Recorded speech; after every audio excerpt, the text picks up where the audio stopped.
This is Radar for On the Radar Entertainment Blog, coming at you with another edition of Movie Reviews and Observations number 115. The first movie that I watched this week was actually a documentary about Don Mattingly, the former New York Yankees first baseman. It was a cool look into his whole entire playing career with the Yankees, the ups and downs, the position changes, the manager, the injuries that really derailed his career. So if you didn't know that much about him, you learned a lot from it. If you already knew a lot about him, it was a pretty good documentary with great interviews from broadcasters and former players and writers. It was pretty good. That's the first movie I watched. Then I watched Die in a Gunfight. And I don't know if this movie was trying to be a rom-com or a romance movie, an action movie, whatever it is, a take on Romeo and Juliet, but it's like two families who hate each other, that have money, and they don't want their children to be with each other, but they're meant to be with each other. And I'm watching this movie, and Alexandra Daddario is a good-looking woman, but I don't know, it's just silly. And the guy playing her thing. And then there's all these killers that they hire. A person who's a bodyguard loves her and stuff like that. Billy Crudup is the narrator. And Emmanuel Starique, we know from Entourage and now Superman and Lois.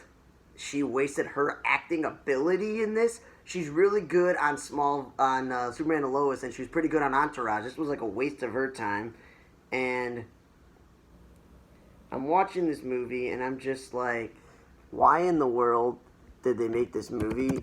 It's a horrible representation of like Romeo and Juliet sort of thing. And like, I'm just going, it just was a waste of time to watch it, even though it was only 90 minutes, but that's when you're watching a movie and it's just such a bad movie. And then the other issue has Nicola Correa Damude, who was a superior sleeping with her underling in the Canadian show Nurses, which NBC showed, and she was this helpful friend who turned out to be like a killer or whatever on The Corner, another Canadian show.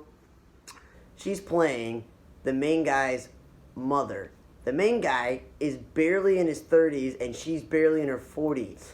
It is really dumb. They didn't look into how many years apart the mother and father are in this thing, and it was just really dumb. It was just a bad movie, but again, 90 minutes. If you find it on streaming, you can watch it.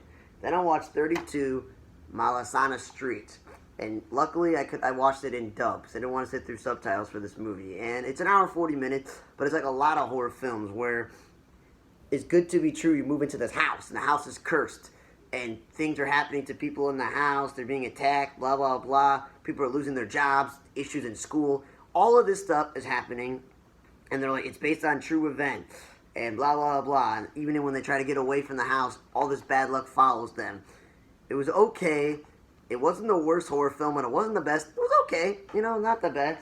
But, it's whatever. Seen it before. We have haunted homes or creatures in the house, so it was okay. Then I watched the movie Georgetown. And supposedly, this was, like, based on some true story in some sort of way. And I'm just like, that's interesting. Because I was like, who would have come out with this movie where Christoph Waltz is a German whatever, and he was in like the Arabic army, and he helped the United States government, and he's got all these things where he's just somebody on the street, and it's just like,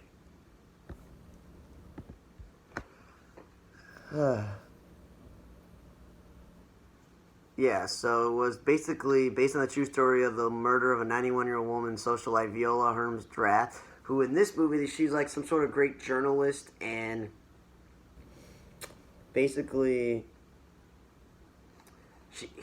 Christoph Waltz uses her connections, being a journalist in D.C. and all this stuff, being in the quote-unquote Georgetown, and it was interesting because I was like, Christoph Waltz really sold me in the movie, and so did the woman playing Vanessa Redgrave. So it was pretty interesting that you could see how he's this smooth talker, and he works his way into having his own business with the help of the woman that he tries to woo, even though she's married. Then when her husband dies, woos her, and they get married, lives in her house, all this other stuff. And Annette Bening, playing Vanessa Redgrave's daughter, is somewhat realistic. There is a good enough age gap, but Annette Bening's like in the movie for like a second, and then when the mother dies, then she's in it for another second, and then blah, blah, blah, blah, blah. They show some flashbacks and things like that. But it's like it was wasting her talent because she was barely in the movie. So it was interesting, the movie. The only reason to watch this, if you're a huge fan of Christoph Waltz, because he did a really good job of selling himself as this person who's been in the politics and schmoozes all these people and he knows all the ins and outs.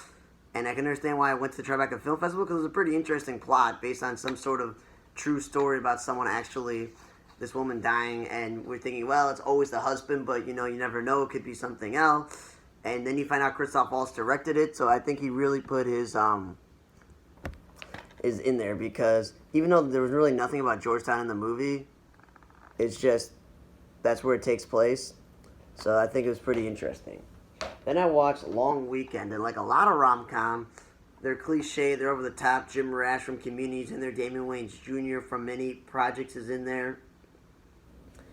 This was like some dude's whose mother died, he wasn't getting over it, his fiance left him, he lost his job, all this crap is happening to him, and when he finally meets this girl, his life starts to turn around, when he's at the movie theater, they go out, all this other stuff, and there's a weird plot twist of why this woman's interested in what's going on, how much of them connection. They did an interesting job. They didn't do a great job of mental health, because throughout the movie, his ex-fiance and the doctor's office for his, psychiatrist keeps calling in and seeing how he's doing, how his mental health is after, all the things that have happened to him. Damon Wayans Jr., if they were going to give a supporting actor award for small-time comedies, he did a really good job of being his friend, saying, no matter what happened in your life, I'm here for you. No matter what you say, I'm here for you no matter what. And it was really good. And even his wife in the movie was pretty supportive. And I like the idea as friends, like, yeah, you can stay in my garage. It's like you can live in the actual garage. It's not like unlivable. And it was a pretty interesting movie. I said with the plot twist and everything else that happens. And yeah, I thought it was pretty interesting, good movie. And again, not that long. Then I watched The Vault, and I was like, I'm a huge fan of Freddie Highmore because of The Good Doctor. And I thought when I was originally having that Wikipedia coming home videos list where it said it was like a foreign film, I'm saying to myself, I don't know if I really want to sit there and watch a movie, but it's a Spanish action movie they call something else, but it's also Freddie Highmore produced it, and there's a lot of European, Spanish actors I've ever seen before. There's a lot of British people, and he throws you off that he's British, but people have known that. And I just feel like they also wasted Jean Grey, Famke Janssen, working for MI6 in the movie. She's barely in the movie. So basically the movie is this British guy is fishing for this treasure with his crew of people. It's in the Spanish waters, so they repossess it and go, it's ours. So he has a whole entire plot to try to get it out of this vault. And there's all these issues. So he's got a tech person. He's got the guy who gets him everything. He's got the people who can steal, sleight of hand. He's got his right-hand man who helped him with the sea retrieval. He's on the crew. Other people. And he recruits Freddie Highmore's character because he's a really smart engineer and he can figure out everything out. And again, he got young-looking face, so he can pull it off as a young person. And they do this all during the World Cup, so it was very interesting. They got to deal with this strict security guard who was in the military, so he's really taking it very seriously, guarding the vault and all the pieces and stuff. And the only issue I had with this movie was it kind of dragged on for a bit. It took him almost an hour and 10 minutes to actually get to the actual heist part of the movie, and the way they kind of wrote it was they set it up for a second and third movie, and I'm always a fan of just make a great movie, and if there's something attainable in a sequel or a trequel, go right ahead. Don't make it where you set up for another movie, because I wasn't a huge fan of the ending of the movie. I wasn't a huge fan of them trying to set it up for a movie, how long it took to do the movie, but yeah, overall, it's a pretty good movie. Then I watched the movie Last Days.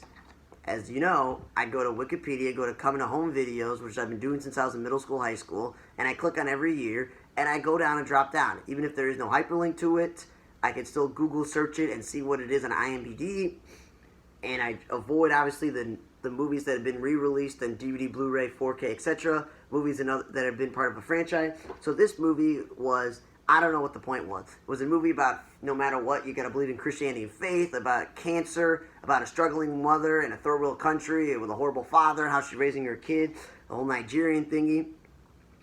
But yeah, the movie was an hour and 20-something minutes. So right there and then, they could have cut off the movie, made it 80, 90 minutes, even in 100 minutes about, cancer, religion, single mothers, all this other stuff.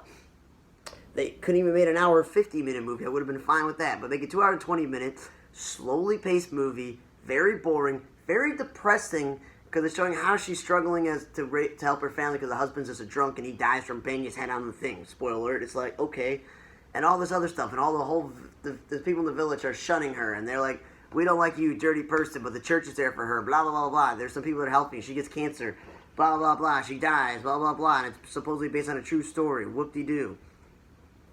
I don't understand the whole point of this movie, but again, if it's meant for people of Nigeria to see this movie as an uplifting movie, go right ahead. But it wasn't very uplifting. It was very fat and depressing, way too long, just kind of boring. It wasn't that great. Sorry. The best movies that I probably watched this week, besides from the documentary on Donnie Baseball, Don Mattingly, was The Vault, because I like heist movies, and Freddie Highmore. Christoph Waltz really selling it in this movie, Georgetown, based on a true story. And the interesting plot twist in The Long Weekend. So those three really stuck out. Die in a Gunfight, 32 Malasana, and The Last Days. I would probably stay away from these movies unless you want to watch every horror film, you want to watch every foreign film, you want to watch every movie that has, Alexander Daddario or any of the actors in this. And of course, if you like baseball, you can learn a lot about Donnie Baseball's documentary, which MLB Network had. Okay, thanks for listening to another edition of Movie Reviews and Observations, number 115. For On the Radar Entertainment Blog, I'm Radar. See you guys next time.